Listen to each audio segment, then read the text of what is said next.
shamefaced people refusing to share their emotions with the camera. A third contained books, dusty, swollen from humidity. The type faded. He'd always been a reader, but even though only 14 at the time, he could glance through these titles and dismiss them. No hidden masterpieces in the lot. A dozen more boxes proved to be filled with equally worthless junk. In the process of throwing everything back into the boxes, he came across a rotted leather binder that had been hidden in what looked like another photo album. He opened it and found it stuffed with pages, every one of them covered with writing. The first entry was dated September 7th, 1891. It began with the words, "Madeline is dead by my hand."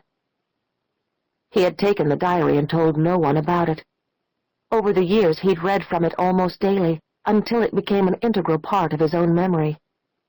Along the way, he realized that he had become one with the author, sharing his sense of supremacy over his victims, chuckling at his play acting as he grieved with the grieving. What began as a fascination gradually grew into an absolute obsession, a need to relive the diary writer's journey of death on his own. Vicarious sharing was no longer enough. 4.5 years ago he had taken the first life. It was 21-year-old Martha's fate that she had been present at the annual end-of-summer party her grandparents gave. The Lawrences were a prominent, long-established Spring Lake family. He was at the festive gathering and met her there. The next day, September 7th, she left for an early morning jog on the boardwalk. She never returned home. Now, over 4 years later, the investigation into her disappearance was still ongoing. At a recent gathering, the prosecutor of Monmouth County had vowed there would be no diminution in the effort to learn the truth about what had happened to Martha Lawrence. Listening to the empty vows, he chuckled at the thought. How he enjoyed participating in the somber discussions about Martha that came up from time to time over the dinner table.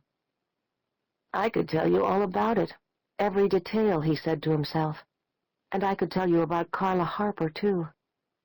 2 years ago he had been strolling past the Warren Hotel and noticed her coming down the steps. Like Madeline, as described in the diary, she had been wearing a white dress, although hers was barely a slip, sleeveless, clinging, revealing every inch of her slender young body. He began following her. When she disappeared 3 days later, everyone believed Carla had been accosted on the trip home to Philadelphia.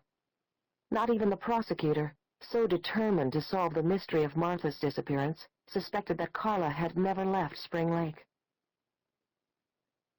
Relishing the thought of his omniscience, he had lightheartedly joined the late afternoon strollers on the boardwalk and exchanged pleasantries with several good friends he met along the way, agreeing that winter was insisting on giving them one more blast on its way out.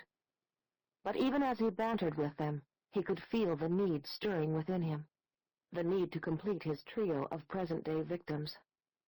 The final anniversary was coming up, and he had yet to choose her. The word in town was that Emily Graham, the purchaser of the Shapley house, as it was still known, was a descendant of the original owners. He had looked her up on the internet. 32 years old, divorced,